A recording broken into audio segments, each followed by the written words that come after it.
asalaamaaleykum mbokk yi ñu siiw si Daaray Technologie ñu ngi leen di gërëm te di leen jaajëfal dal leen a jàmm si seen nouvelle vidéo alors donc cours bale passé gisoon nañ par exemple expliqué na woon de manière détaillée par exemple les boucles donc tey jii dañuy concentrer uniquement sur la boucle for donc fii damay créer directement par exemple balise script donc lépp lu ñuy jàng par exemple fii la koy jàng donc avant ça donc fii ma def benn commentaire syntaxe. Alors, donc, moi, spécifier ici, syntaxe par exemple,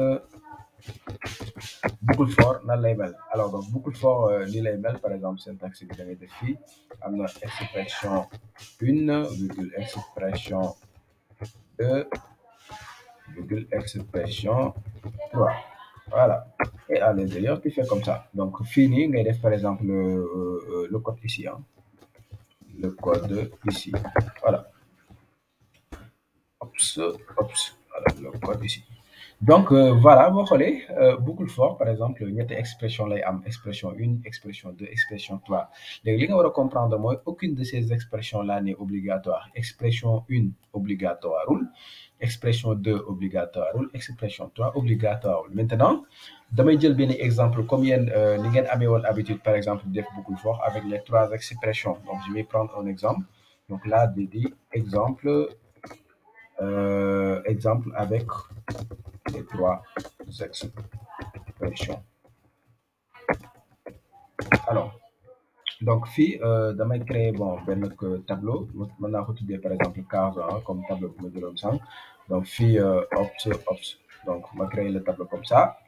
donc premier bi c'est BMW deuxième valeur bi bon mën naa wax Volvo troisième bon Mercedes quatrième voilà bon on a utilisé Range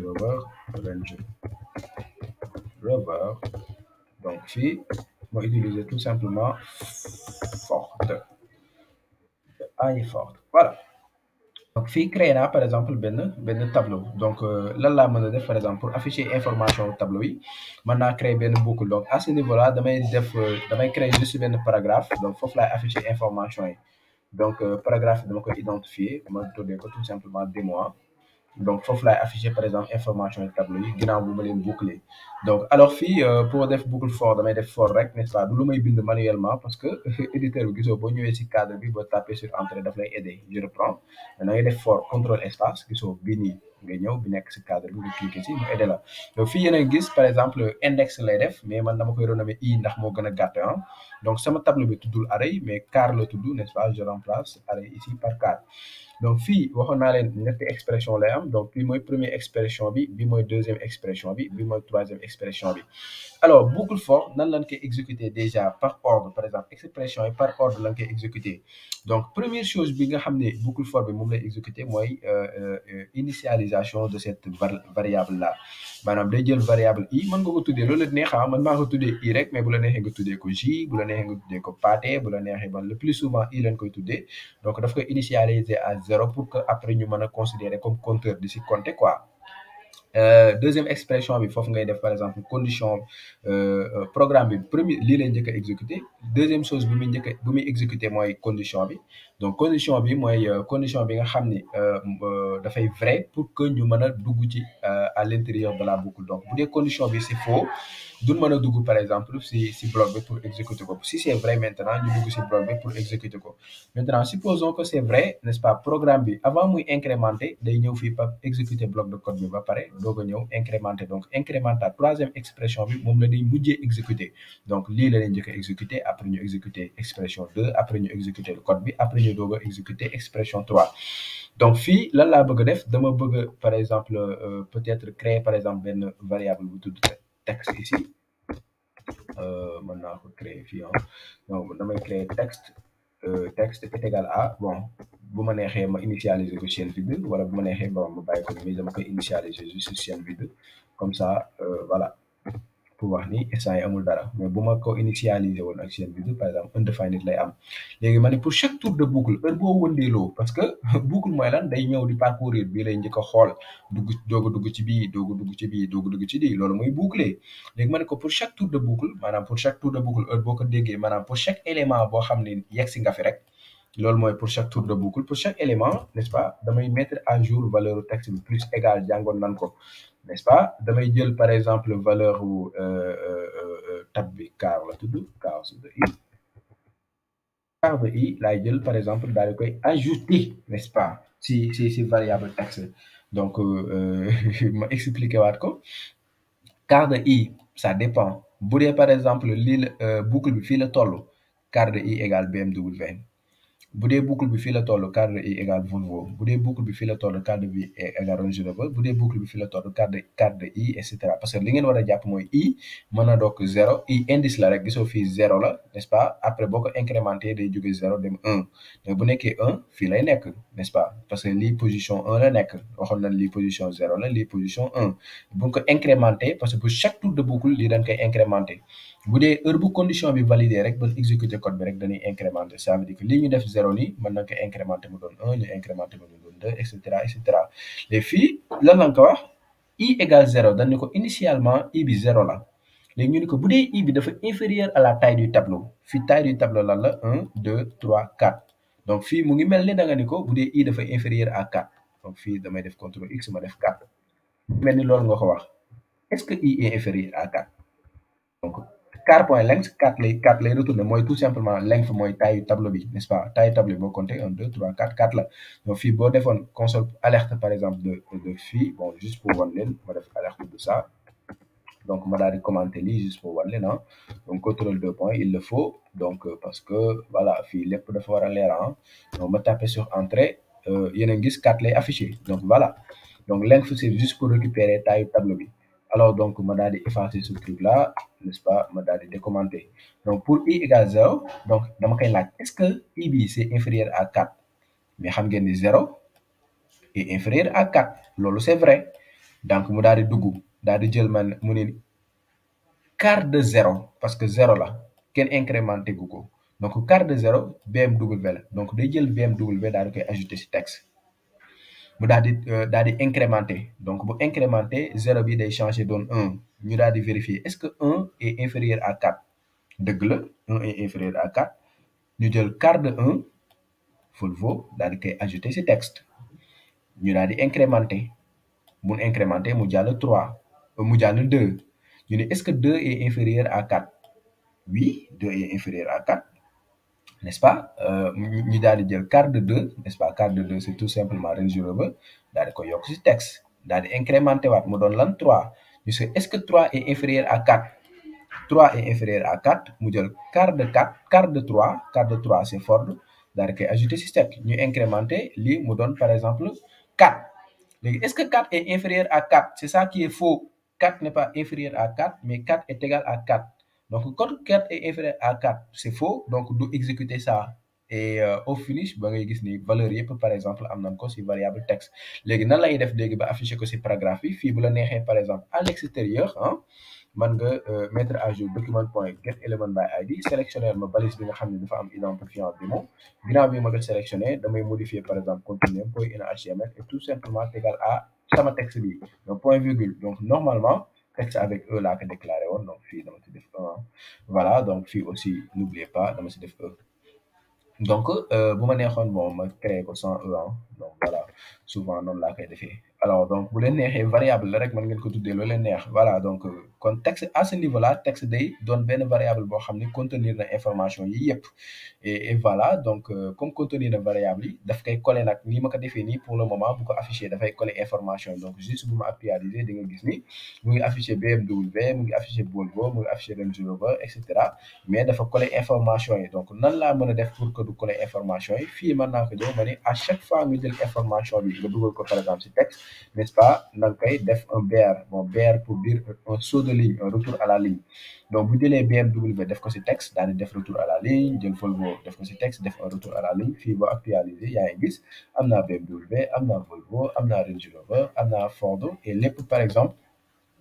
bu si nekk par exemple avec un retour à la ligne. donc lii mooy li ngeen xam d'habitude, lii ngeen doon utiliser par exemple si programme yi ngeen doon def, lii ngeen doon utiliser avec les 3 expressions. voilà, par exemple lii aussi mën ngeen ko doon utiliser donc exemple 2, donc fii ma changer comme ça. donc mën naa effacer boucler même tableau bi texte fond pour ne pas faire des confusions texte bi à chaque fois dama siy def texte 2 par exemple changer nom variable bi quoi donc fii exemple 2 là exemple 2 2 points avec exemple 1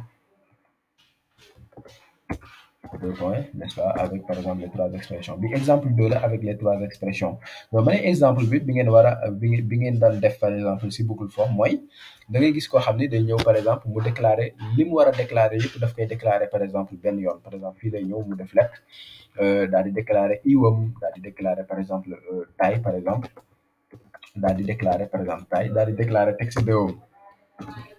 donc fii amul initialisation excusez-moi à ce niveau-là fii initialisé wu ma leen mais bii dama ko initialiser à valeur vide voilà donc ma daal di ñëw au lieu may def let bi fii n'est-ce pas fii damay effacer let bi parce que déclaré naa ko ci kaw damay ñëw rek utiliser ko damay ñëw rek def fii i est égal à 0 donc li ngeen war a comprendre mooy première expression bi lu muy jëriñ mooy faire ce qu'on appelle une initialisation première expression bi day def initialisation deuxième expression bi day def day vérifier condition trois expression bi day def la concaténation déglu leen ma lan lay waxati ni c'est pas la concaténation c'est l'incrémentation donc yéen a gis par exemple i plus plus day def incrémentation maanaam day ajouter benn si benn variable donc fii bu ma neexee ma ni d'accord en fait man kon fii sama initialisation yëpp fii laa koy def par exemple ma ni valeur taille bi nga xam ne déclaré woon naa ko damay mettre à jour valeur bi fii sax bu ma neexee texte 2 du ma ko initialiser fii bu ma neexee texte 2 fii laa koy initialiser si fond bi donc juste pour war leen que ni première expression bi li ko tax a jóg mooy initialiser donc fii ma ni léegi taille est égal à quart point length donc fii damay jël li ma defoon fii CTRL C ma def ko fii bu ma neexee aussi ma def virgule texte est égal à vide donc ba léegi maa ngi si première expression bi parce que defaguma point virgule tant que defagoo point virgule gisoo tant que defagoo par exemple ce truc là xamal ni par exemple yaa ngi si première expression bi fii sax bon c'est une fii je peux faire ce truc là quoi